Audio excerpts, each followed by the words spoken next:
আসসালামু আলাইকুম ওয়া রাহমাতুল্লাহি ওয়া বারাকাতুহু। নাহমাদুহু ওয়া নুসাল্লি আলা রাসূলিল কারীম, আম্মা বাদ।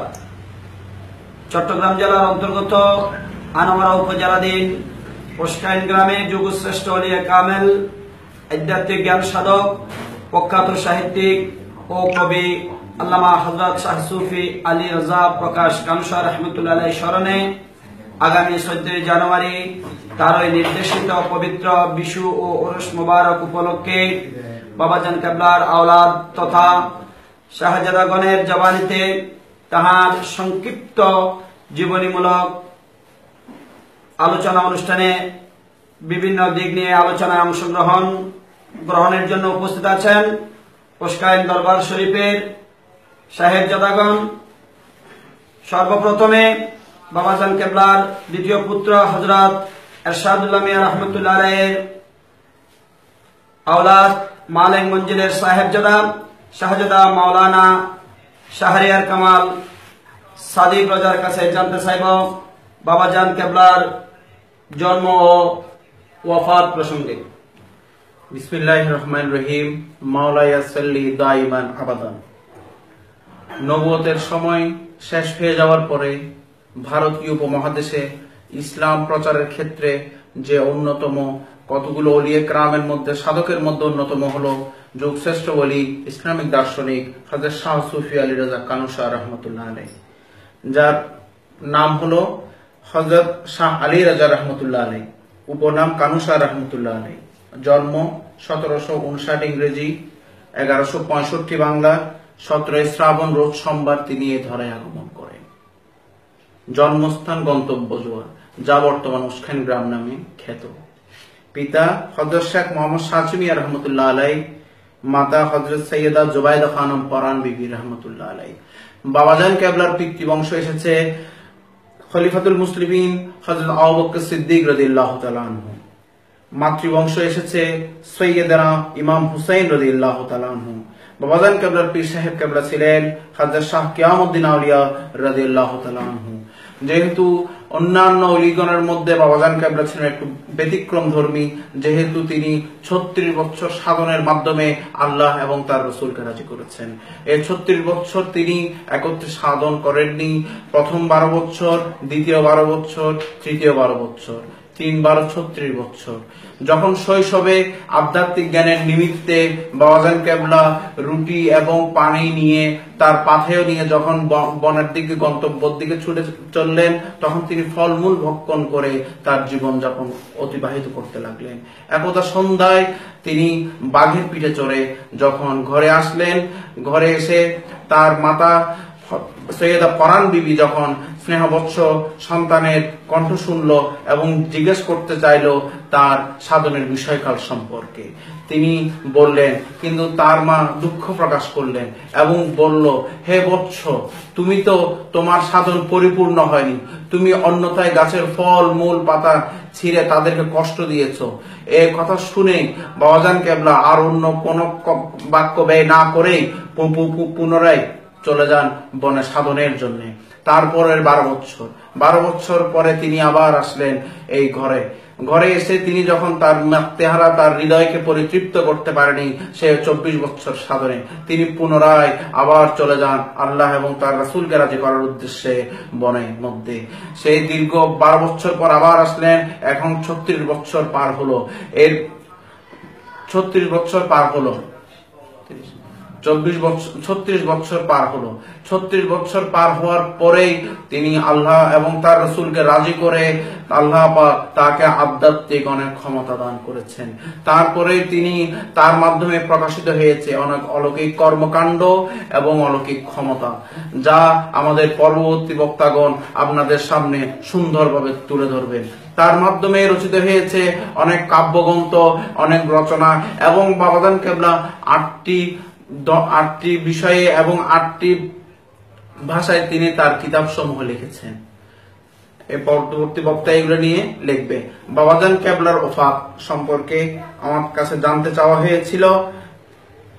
বাবাজান কেবলা ওফাত করেন 5ই মাঘ 1199 বাংলা, রোজ বুধবার ৭৮ বছর বয়সে বাবাজান কেবলা এই নশ্বর পৃথিবী ত্যাগ করেন।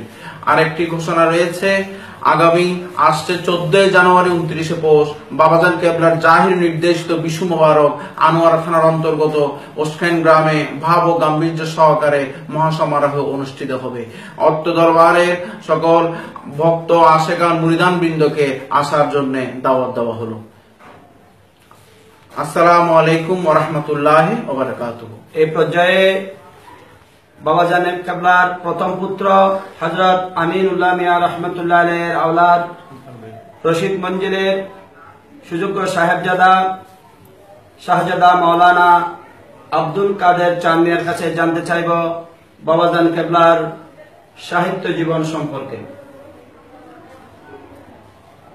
আউযু বিল্লাহি মিনাশ শাইতানির রাজিম। বিসমিল্লাহির রহমানির রহিম। নাহমাদুহু ওয়া নুসাল্লি আলা রাসূলিহিল কারীম, আম্মা বাদ।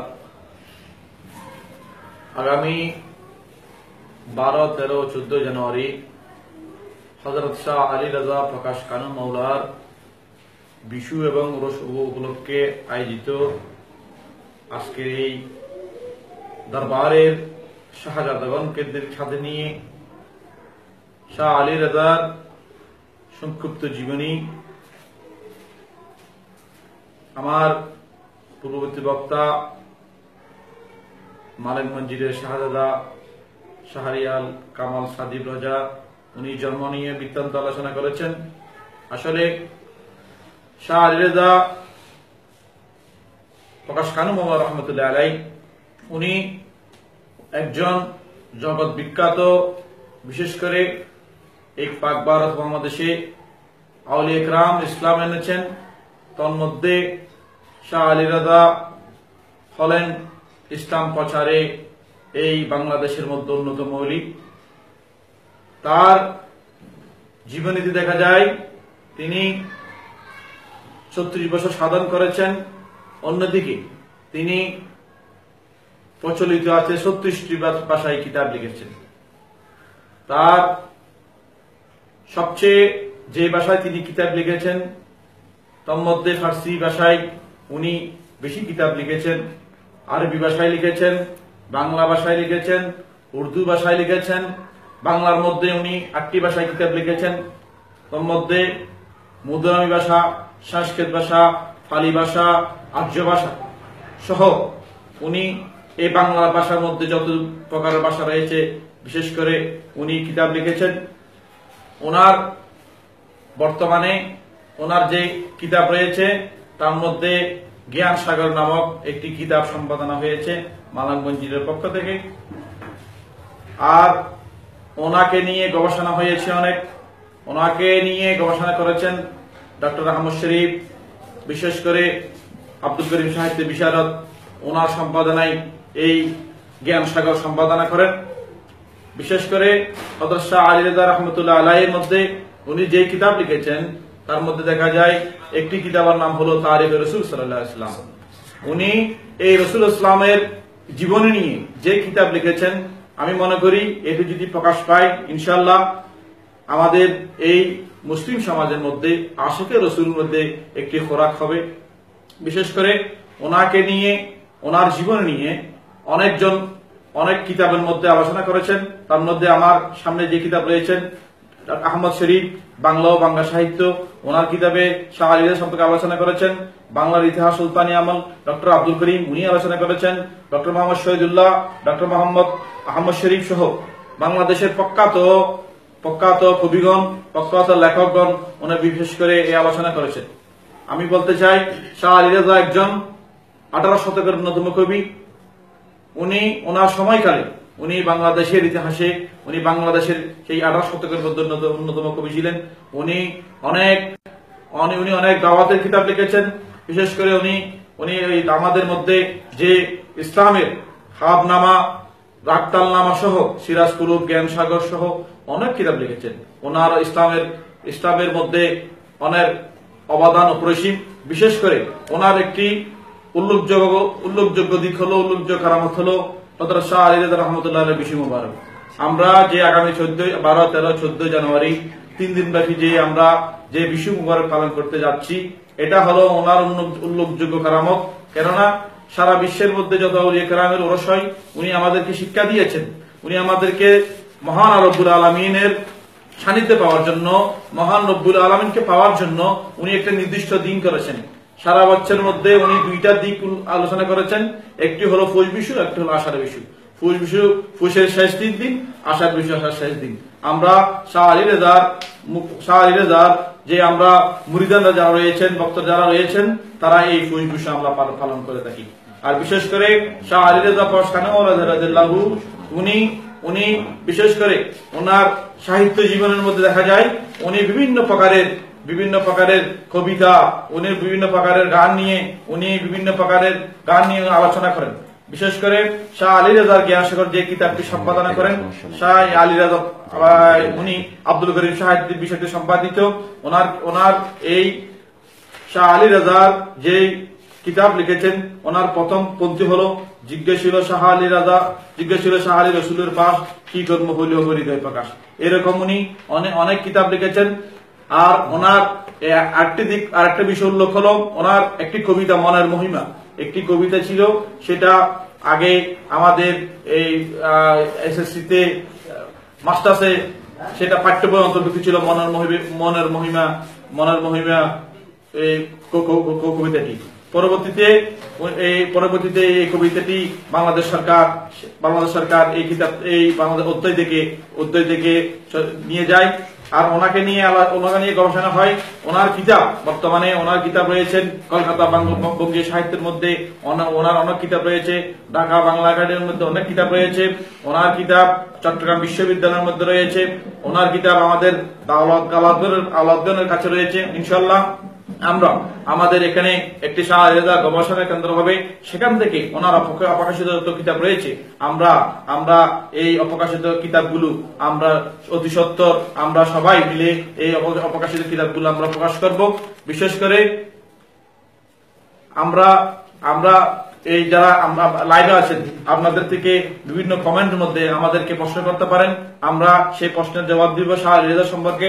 শাহ আলী রেজা রহমতুল্লাহ আলাইহি উনি ওনার যতগুলো দিক রয়েছেন, বিশেষ করে ওনার জীবনের মধ্যে যতগুলো দিক রয়েছেন, সাধনা কাল, ওনার এই গবেষণা কাল, ওনার হলো আমরা যে কিতাব রেখেছেন তার মধ্যে আমরা দেখতে পাই, ওনার এই কিতাবদের মধ্যে সবগুলো দেখতে পাই উনি এমন কোনো বিষয় নেই উনি ওনার জীবনীতে, ওনার আলোচনায় এবং ওনার লিখনীতি লিখে যায়নি। বিশেষ করে উনি আমাদের মধ্যে দিয়ে গেছেন, আমাদের মধ্যে যে চিকিৎসা স্বাস্থ্য রয়েছে, এই চিকিৎসা স্বাস্থ্যের বিষয়ে উনি একটি কিতাব লিখেছেন।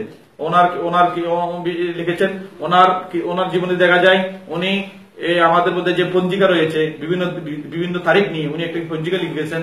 এবং বিশেষ করে উনি যে দাওয়াতের আমাদের খামনা হাজাগান, উনি খামনা কোচিয়া শরীফ সহ বিভিন্ন প্রকার উনি দাওয়াত লিখে গেছেন।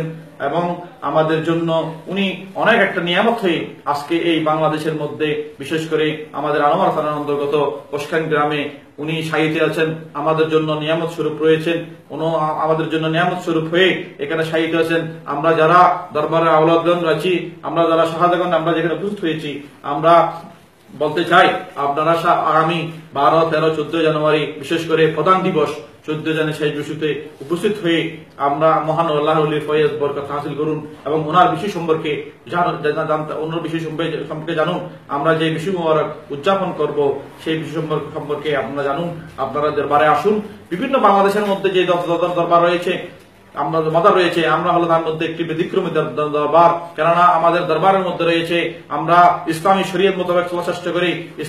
উনি আমাদের মধ্যে অনেক কিছু লিখে গেছেন ইসলামী শরীয়ত সম্পর্কে, ইসলামী তরিকত সম্পর্কে, এলমে শরীয়ত মাহাহির সহ বিভিন্ন প্রকারের উনি আমাদেরকে শিক্ষা দিয়েছেন। আমরা সেইভাবে পালন করতে আমরা দরবারে যত আওলাদগণ রয়েছি আমরা সেইভাবে চেষ্টা করি। আমাদের এই বিশ্ব এবং ওরস মোবারক ইসলামী শরীয়ত মারফত হাকিয়তের মাধ্যমে আমরা যেন এই বাংলাদেশে তথা সারা বিশ্বের আশিকে রসুল, আশিকে আউলিয়াদেরকে দেখিয়ে চাই কিভাবে আউলিয়া কেরামকে স্মরণ করে আল্লাহকে পাওয়া যায়, আল্লাহ রসুলকে পাওয়া যায়, আল্লাহর ওলির নৈকট্য হাসিল করা যায়।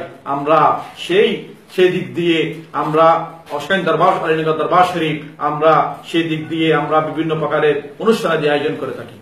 আর আপনারা যারা লাইভে আছেন আপনারা কমেন্টস করুন, আমাদেরকে প্রশ্ন করুন। ইনশাআল্লাহ আমরা শাহ আলী রেজার বিভিন্ন দিকের বিষয়ে আমরা আলোচনা করব। এই পর্যায়ে আমি আমাদের উপস্থাপক দিকে দৃষ্টি আকর্ষণ করছি, উনি যেন পরবর্তীতে বক্তা যিনি রয়েছেন অন্যদেরকে আল্লাহ তাআলার জন্য বিষয় নিয়ে আসেন। ধন্যবাদ। এখন বক্তব্য রাখবেন বাবাজান কেবলার তৃতীয় পুত্র হযরত শরাফতুল্লাহ রহমতুল্লাহ আলাইহির আওলাদ আমিনুল্লাহ মঞ্জিলের সাহেবজাদা শাহজাদা মাওলানা ফখরুদ্দিন রাজিকে হযরত শাহ সুফি আলী রাজা কানুশা রহমতুল্লাহ আলাইহির কারামতের উপর বক্তব্য রাখার জন্য السلام عليكم ورحمة الله وبركاته. ألا إن أولياء الله لا خوف عليهم ولا هم يحزنون. وفي حديث الشريف أولياء لا يموتون ولكن ينتقلون من دار إلى دار. محرب العالمين الدربار أفنت شكريا. محرب العالمين নবী মুহাম্মদ রাসূলুল্লাহ সাল্লাল্লাহু তাআলা আলাইহি ওয়াসাল্লামের মাধ্যমে নবুয়তের সমাপ্তি ঘটিয়েছেন, কিন্তু বেলায়েত কিয়ামত পর্যন্ত জারি রেখেছেন। তন্মধ্যে উত্তম বেলায়েত হলো ভারত মহাদেশের অন্যতম ওলি হযরত খাজা গরিবে নওয়াজ রাদিয়াল্লাহু তাআলা আনহুকে মহারব্বুল আলামিন স্পেশাল একটা নিয়ামত দিয়েছেন। ওই নিয়ামত হলো সিস্তিয়া তরিকত, যে তরিকত মহারব্বুল আলামিন খাজা গরিবে নওয়াজকে দান করেছেন। অনুরূপ ভাবে মহারব্বুল আলামিন যেমনি ভাবে খাজা গরিবে নওয়াজকে সিস্তিয়া তরিকত দান করেছেন, তেমনি ভাবে অষ্টশত থেকে শ্রেষ্ঠ কবি হযরত শাহ সুফি আলী রাজা রহমতুল্লাহ আলাইহিকে এমন একটা নিয়ামত দান করেছেন, যে নিয়ামতের নাম হলো বিশু মুবারক। বিশু কোনো ওরস নয়, বিশু হলো তরিকত দিবস। এই বিশু সম্পর্কে শাহ আলী রাজা রহমতুল্লাহ আলাইহি জ্ঞান সাগরের মধ্যে একটা করে লিপিবদ্ধ করেছেন। বিশু ঋতু বাঘের মর্ম যে সকলে জানে, জীবন মরণ পন্থা শুদ্ধ মতো চিনে। এইটা হলো মারফতি ভাষা। এটা বুঝতে হলে অনেক গভীর জ্ঞানের দরকার আছে। বিশ্ব এমন একটা জিনিস, যে বিশ্ব যদি কোন দরবারে মুরিদান কেউ যদি পালন করে, এই বিশ্ব মুবারক পালন করার মাধ্যমে আল্লাহ কেমন ভাবে নৈকট্য হাসিল করবেন, যেন ওই ব্যক্তি তার চোখের পড়া থাকবে না। সেই জন্য মহারব্বুল আলামিন শাহ রাজা রহমতুল্লাহর মাধ্যমে অনেক কষ্টের মাধ্যমে শাহ রাজা রহমতুল্লাহ বিশ্ব মুবারক হাসিল করেছেন। সামনে আগামী 14 জানুয়ারি শাহ রাজা রহমতুল্লাহ পবিত্র বিশ্ব মুবারক উপলক্ষে যেই লাইভ অনুষ্ঠান আপনাদের সামনে উপস্থিত করা হচ্ছে, অনেকেই প্রশ্ন করে থাকেন বিশ্ব এটা কি শব্দ, বিশ্ব আপনাদের দরবারে কি জন্য উল্লেখ করা হয়। বিশ্ব এটা কোন স্বাভাবিক শব্দ নয়, বিশ্ব হলো তরিকত দিবস। এটা শাহ রাজা রহমতুল্লাহ আলাইহির দরবারে যারা সম্পৃক্ত আছে তাহার জন্য ফরজ। তাই সকলের প্রতি অনুরোধ থাকবে, আগামী 14 জানুয়ারি শাহ রাজা রহমতুল্লাহ আলাইহির বিশ্ব মুবারকে এসে শাহ রাজা রহমতুল্লাহ বিশ্ব সম্পর্কে জানার জন্য, শাহ রাজা রহমতুল্লাহ আলাইহির ফয়জ হাসিল বরকত করার জন্য প্রত্যেককে আমন্ত্রিত দাওয়াত রইল। আমার আলাইনা ইনদাল বালাগ। আসসালামু আলাইকুম ওয়া রাহমাতুল্লাহি ওয়া বারাকাতুহু। আলহামদুলিল্লাহ, এতক্ষণ ধরে আমরা হযরত শাহ সুফি আলী রাজা কানুশা রহমতুল্লাহ আলাইহির প্রতিষ্ঠিত পবিত্র বিশ্ব উরুস মুবারক নিয়ে আওলাদগণের জবান থেকে